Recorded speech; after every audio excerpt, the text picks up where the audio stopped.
आज शिक्षक दिवस के बारे में आप बता रहे थे और योग की शिक्षा आपके माध्यम से हम सबको मिलती है, तो एक तरह से आप हमारे शिक्षक हुए और हर पर्व या हर दिवस हमको कुछ सिखा के जाता है और कुछ सिखाने के लिए ही हम उनको याद करते हैं।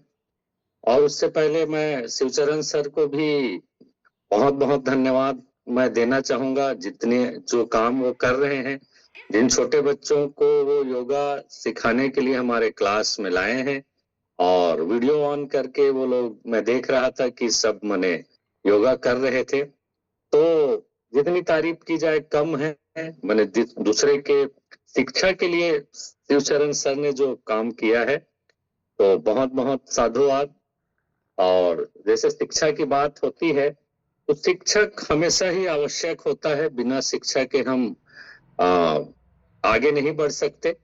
और उसी तरह से हमारा क्लास भी रहता है। हम लोग हमेशा ही शिक्षक की बात करते हैं। बिना शिक्षा के कुछ नहीं करने की सलाह मेरे द्वारा दी जाती है। प्रॉपर जानकारी के तहत आप अपने दिनचर्या को चला सकते हैं। हमारे स्वास्थ्य के लिए भी ये लागू होता है। कई बार हम लोग अनजाने में ही गलत विधियों का चुनाव कर लेते हैं, गलत खान पान का चुनाव कर लेते हैं, या हमको हमारे शरीर के बारे में पता ही नहीं रहता, तो हम गलत इलाज की ओर चल देते हैं। तो शिक्षा सबसे महत्वपूर्ण है। कई हमारे महापुरुषों ने भी कहा है, जैसे सर्वपल्ली राधाकृष्णन जी, जो हमारे राष्ट्रपति थे। राष्ट्रपति होने के बावजूद जब उनसे पूछा गया कि आपके जन्मदिन को किस दिवस के रूप में मनाना चाहिए, तो उन्होंने शिक्षक दिवस कहा। तुम आप मान के चलिए कि शिक्षा की महत्ता कितनी अधिक है। और आज ही के दिन सर्वपल्ली राधाकृष्णन जी का जन्म 1888 में हुआ था और 1952 और 1957 में वो हमारे देश के उपराष्ट्रपति थे। बोला जाए कि पहले उपराष्ट्रपति डॉक्टर सर्वपल्ली राधाकृष्णन जी ही थे। 1954 में उन्हें भारत रत्न से नवाजा गया था और 1962 में हमारे देश के राष्ट्रपति बने। तो ये तो उनकी जीवनी थी और जीवनी से भी हम लोग इंस्पायर हो सकते हैं कि तमिलनाडु के एक छोटे से गांव में उनकी जन्म हुई थी और उसके बाद उन्होंने भारत के सबसे बड़े पद, राष्ट्रपति पद तक का सफर तय किया था, तमिलनाडु के एक छोटे से गांव में पैदा होके। तो शिक्षा के बारे में बहुत सारी बात कही गई है। हमारे जो शास्त्र हैं या हमारे जो इतिहास हैं, उसमें भी बहुत सारी बात कही गई है। जैसे एक और हम लोग बड़े शिक्षक या बड़े गुरु की बात करते हैं, चाणक्य। चाणक्य के जो नियम है या जो सिद्धांत हैं, वो आज भी प्रासंगिक है, आज भी लागू होते हैं। तो शिक्षा के संबंध में चाणक्य जी ने भी कहा था, वो हमेशा याद रखनी चाहिए। जब घनानंद के दरबार में पहुंचे और घनानंद ने जब उनकी बेइज्जती करने की कोशिश की, तो एक फेमस डायलॉग चाणक्य जी ने बोला था कि शिक्षक साधारण नहीं होता घनानंद, प्रलय और निर्माण दोनों हमारी गोद में खेलते हैं। अगर मुझ में काबिलियत रही तो मुझ में पालन करने के लिए मैं ऐसे सम्राटों का निर्माण करूंगा। और उन्होंने ये बताया और ये साबित भी किया। और ये साबित ये होता है कि एक चाणक्य जो कि शिक्षक थे, गुरु थे, वो 100 चंद्रगुप्त बना सकते हैं। लेकिन आप सोचिए कि 100 चंद्रगुप्त मिलके भी एक चाणक्य नहीं बना सकते। शिक्षा की इतनी महत्ता है। लेकिन दुर्भाग्य से जब हमारा देश गुलाम हुआ तो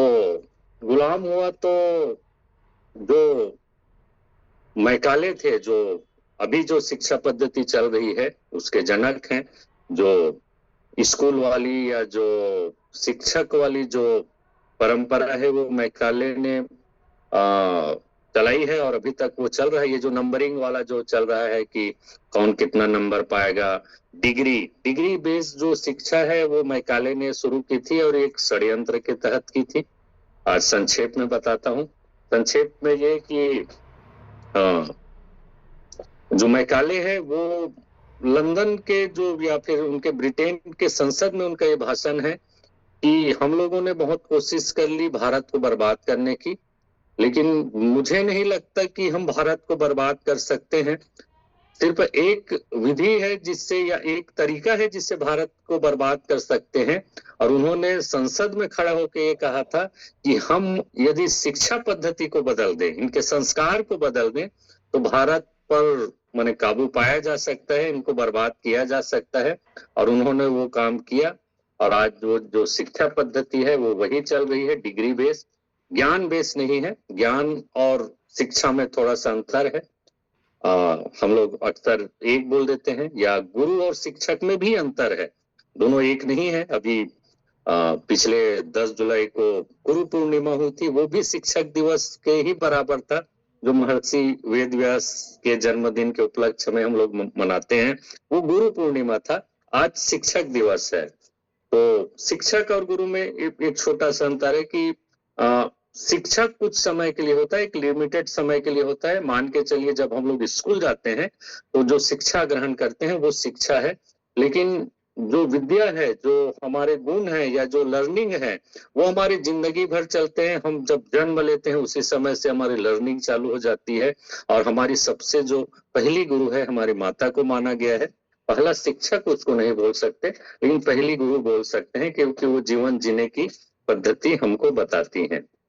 तो ये तो रही आज के दिवस के बारे में चर्चा। इसमें एक बात और है कि अगर एक गलत इंजीनियर अगर पैदा हो जाता है, या गलत इंजीनियर अगर बन जाता है, तो 2-4 गलत पुल बनाएगा जिससे कुछ जनहानि होगी दुर्भाग्य से। एक गलत डॉक्टर अगर बन जाता है भ्रष्टाचार के तहत, या पैसे दे के अगर वो डॉक्टर बन जाता है, तो 200-400 लोगों को समय से पहले यमराज के पास भेज देगा। लेकिन आप सोचिए कि अगर एक गलत शिक्षक पैदा हो जाता है, अगर एक गलत शिक्षक गलत हो जाए, तो पूरी पीढ़ी को बर्बाद कर सकता है, पूरी पीढ़ी का अंत कर सकता है। एक पीढ़ी जो 10 साल या 100 साल आगे जा सकती है, उसको 100 साल पीछे ढकेल सकती है। तो ये शिक्षा की महत्ता है। शिक्षक बहुत ही महत्वपूर्ण विषय है। तो हमारे स्वास्थ्य के लिए भी शिक्षा आवश्यक है, और इसी शिक्षा के तहत हम लोग रोज यहाँ जुड़ते हैं कि कुछ शिक्षा मिल जाए हमारे स्वास्थ्य के लिए, हमारे खाने के लिए, हमारे बीमारियों के लिए, हमारे रहन सहन के लिए, हमारे स्वास्थ्य के लिए। तो इसी शिक्षा को आगे बढ़ाते हुए मैं आज जैसे पोषक तत्व के बारे में बताऊंगा, जो पहले नंबर पर मैं रखता हूं। अगर किसी को कोई सप्लीमेंट अगर देने की बात हो, तो सबसे पहला अगर कोई एक सप्लीमेंट मेरे को देने के लिए बोला जाए, एज ए शिक्षक, अगर आप लोग शिक्षक मानते हैं या जो भी मेरी बात को मानते हैं, और मेरे से अगर कोई पूछे कि कोई एक सप्लीमेंट अगर मेरे को खाना हो तो कौन सा खाना है, तो मैं हमेशा ही ओमेगा 3 की बात करता हूं। तो आज मैं ओमेगा 3 के बारे में बहुत ही संक्षेप में बताऊंगा। और ओमेगा 3 ये एसेंशियल फैटी एसिड है, बने ये वसा युक्त एक पोषक तत्व है, मान के चलिए, जो आपके शरीर के सब फंक्शन को कंट्रोल करता है। इसमें एक महत्वपूर्ण बात यह है कि हमारा शरीर ओमेगा 3 को किसी भी हाल में बना नहीं सकता है, किसी भी उम्र में, चाहे छोटा बच्चा हो, चाहे एडल्ट हो या फिर बुजुर्ग हो, हमारे शरीर में ओमेगा 3 बनाने की व्यवस्था प्रकृति के द्वारा नहीं की गई है। तो हमको इसको भोजन से ही लेना है। व्यवस्था नहीं है इसका मतलब आप सप्लीमेंट ही ले, ऐसा भी बिल्कुल नहीं है। आप भोजन के माध्यम से ओमेगा 3 की पूर्ति कर सकते हैं, और मैं आगे बताऊंगा किस भोजन में कितना ओमेगा 3 मिलता है। तो इसको किस में मिलता है, इसको जानने से पहले इसके गुणों के बारे में बता देता हूं कि ये हमारे शरीर में क्या क्या करता है। यदि आप अकारण ही अगर थके हुए महसूस कर रहे हैं, या अकारण ही आपके स्किन में डलनेस है, चमक नहीं है, या आपके बाल रुखे हैं, या आपके नाखून में चमक नहीं है, या आपके जोड़ों में दर्द है, या आपकी याददाश्त कमजोर हो रही है, या आपके दिल की धड़कन असामान्य है, तो मान के चलिए कि आपके शरीर के अंदर ओमेगा 3 की कमी हो सकती है। तो ओमेगा 3 वैसे तो हमारे शरीर के हर फंक्शन में काम करता है, लेकिन 5 महत्वपूर्ण जो फंक्शन है जिसमें ओमेगा 3 की उपस्थिति एकदम आवश्यक है, उसको मैं बताता हूँ। सबसे पहला काम तो हमारे ब्रेन के लिए करता है, हमारे दिमाग के लिए। और आपको पता होना चाहिए कि हमारा दिमाग वसा से बना हुआ है। 80% जो वसा है या जो फैट है उससे बना है। और आपको आश्चर्य होगा कि ओमेगा 3 ही वो फैटी एसिड है जिससे हमारा ब्रेन बना हुआ है। कितना महत्वपूर्ण चीज है, आप ध्यान दीजिए। तो ओमेगा 3 हमारे ब्रेन के हेल्थ के लिए बहुत महत्वपूर्ण है, हमारे याददाश्त के लिए बहुत ही ज्यादा अच्छा है। यदि ओमेगा 3 की पर्याप्त मात्रा हमारे शरीर में रहेगी तो मान के चलिए कि आपकी याददाश्त बहुत तेज रहेगी, आपकी बुद्धि बहुत शार्प रहेगी। जो भी चीज आप माने देखेंगे, सुनेंगे या कहीं से माने पढ़ेंगे तो वो आपके याददाश्त में बहुत ही माने अच्छे तरीके से स्टोर हो सकती है यदि आपके ब्रेन में ओमेगा 3 की पर्याप्त मात्रा है। दूसरा बहुत महत्वपूर्ण जो काम करता है वो हमारे जो दूसरा सबसे महत्वपूर्ण ऑर्गन है ब्रेन के बाद, वो है हमारा हार्ट या हमारा दिल। हमारे दिल के स्वास्थ्य के लिए ओमेगा 3 एक अमृत की तरह काम करता है। ये कैसे करता है? ये हमारे जो कोलेस्ट्रॉल जिसकी बात करते हैं हम लोग, तो इसमें ट्राइग्लिसराइड नामक जो दिल के लिए सबसे बड़ा विलेन है उसको कम करने का काम करता है ओमेगा 3 फैटी एसिड। तो हमारे दिल के स्वास्थ्य के लिए भी अच्छा है, हमारे नसों को लचीला करता है, उनपे इन्फ्लामेशन जो है, सूजन है, उसको कम करता है। दिल की जो परतें होती है उसमें चिकनाहट के लिए भी ओमेगा 3 काम करता है। तो ये दूसरा महत्वपूर्ण चीज है। तीसरा महत्वपूर्ण है हमारे जोड़ों के दर्द के लिए। अक्सर हम लोग एक निश्चित उम्र के बाद घुटनों में दर्द या हर जोड़ों में दर्द की शिकायत करते हैं। उसका मेन कारण ये रहता है कि हमारे जोड़ों में एक प्रकार का लुब्रिकेंट होता है, मान के चलिए ग्रीस जैसे काम करता है। ये ग्रीस उम्र के साथ या हमारे गलत खान पान के कारण ये सूखने लगता है या कमजोर होने लगता है। तो इसी ग्रीस को बनाने का काम ओमेगा 3 का है। यदि आप ओमेगा 3 नियमित रूप से अपने भोजन में लेंगे तो भविष्य में आपको घुटने के दर्द से छुटकारा मिल सकता है। चौथा काम, न केवल हमारे शारीरिक स्वास्थ्य के लिए ओमेगा 3 काम करता है, बल्कि हमारे मेंटल हेल्थ के लिए भी ओमेगा 3 बहुत बड़ा रोल अदा करता है। हमारे स्ट्रेस को कम करने का काम करता है। अगर किसी को डिप्रेशन की बीमारी है तो वो डिप्रेशन को कम करेगा। और किसी को अगर एंजाइटी है, जो मेंटल हेल्थ है, एंजाइटी, चिंता या ओवर थिंकिंग, उसके मात्रा को भी हार्मोनल चेंज के तहत ओमेगा 3 कंट्रोल कर सकता है या रेगुलेट कर सकता है या नियमित कर सकता है। तो चौथा बेनिफिट हमारे मेंटल हेल्थ के लिए है। पांचवा बेनिफिट इसमें हमारे स्किन हेल्थ और हमारे बालों के हेल्थ के लिए भी अच्छा है। ओमेगा 3 में जो फैटी एसिड है वो हमारे स्किन के स्वास्थ्य के लिए जिम्मेदार है। यदि आपके जो स्किन है, आपके चेहरे से अगर लगातार चमक गायब हो रही है, अच्छा खाना खाने के बाद भी, नियम का पालन करने के बाद भी, पर्याप्त पानी पीने के बाद भी आपके चेहरे में अगर ग्लो नहीं है, चमक नहीं है, डल दिख रहा है, बीमार दिख रहे हैं, तो मान के चलिए कि ओमेगा 3 की कमी है।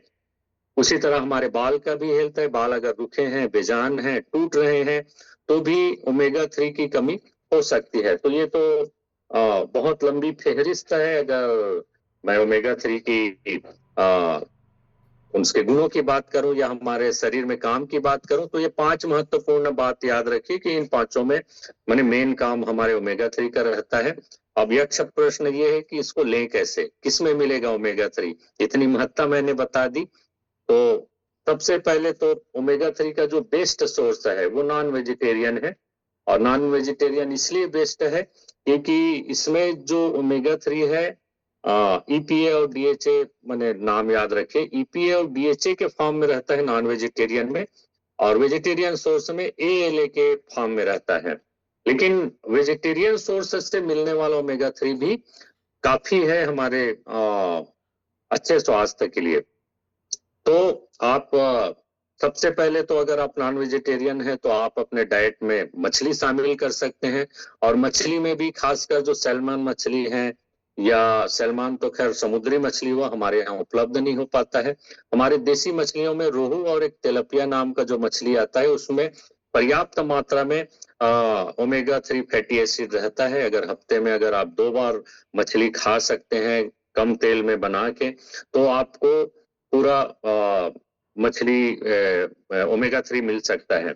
अब ओमेगा 3 मछली के तेल से याद आया कि आजकल जो मार्केट में जो मछली के तेल वाले जो सप्लीमेंट हैं वो मार्केट में धड़ल्ले से बिक रहे हैं, या आप ऑनलाइन अगर सर्च करेंगे या कहीं भी अगर सप्लीमेंट की दुकान में जाएंगे तो कोई सप्लीमेंट दिखे ना दिखे, आपको ओमेगा 3 नाम से आपको बहुत सारे ऑप्शन दिख जाएंगे। लेकिन इसमें भी मैंने शिक्षा की मैंने महत्ता मैं बताता हूँ